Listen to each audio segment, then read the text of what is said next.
You don't achieve worthwhile goals quickly or easily. They take time. They take struggle. They take relentless pursuit day in and day out. That's what it takes. But also, things don't usually fall apart quickly either.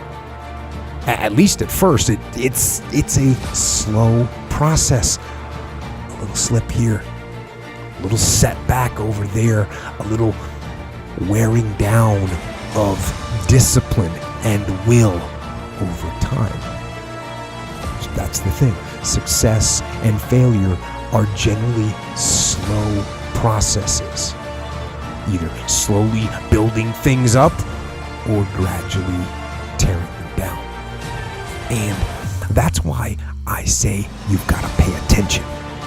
You have to watch. You have to watch every single second, because those seconds, they turn into minutes, and minutes turn into hours, and hours turn into days, and days turn into years.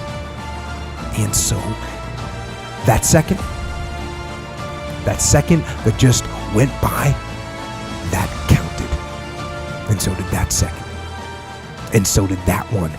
And in those precious seconds, you were either building or you were decaying.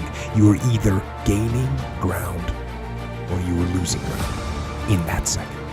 And in every second. Every second counts.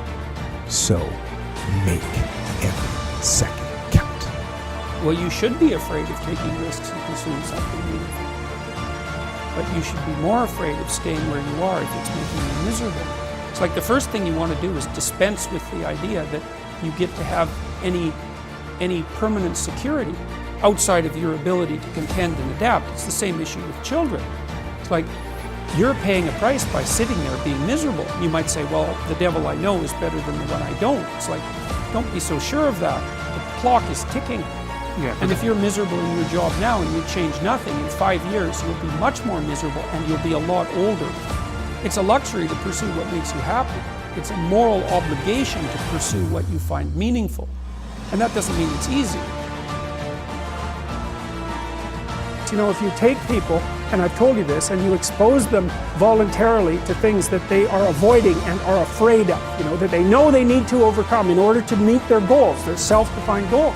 If you can teach people to stand up in the face of the things they're afraid of, they get stronger. And you don't know what the upper limits to that are, because you might ask yourself, like, if for 10 years, if you didn't avoid doing what you knew you needed to do, by your own definitions, right, within the value structure that you've created, to the degree that you've done that, what would you be like? Well, you know, there are remarkable people who come into the world from time to time, and there are people who do find out over decades-long periods what they could be like if they were who they were, if they spoke their being forward. And they get stronger and stronger and stronger, and we don't know the limits to that. We do not know the limits to that. I wish I had not waited 14 years. Somebody said if you want to lose something, lose money. You can get that back. 8 out of 10 millionaires have been financially bankrupt. Walt Disney filed bankruptcy 7 times and had 2 nervous breakdowns.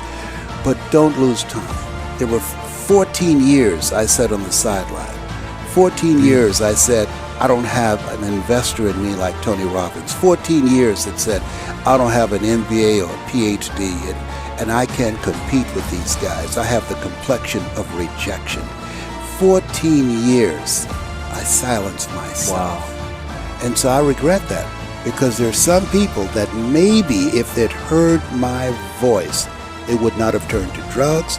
If they'd heard my voice, their lives would have taken a different direction. And I can't get those 14 years back. That haunts me, and I think that drives me when I speak with such energy. I'm trying to make up for that time, but I can't.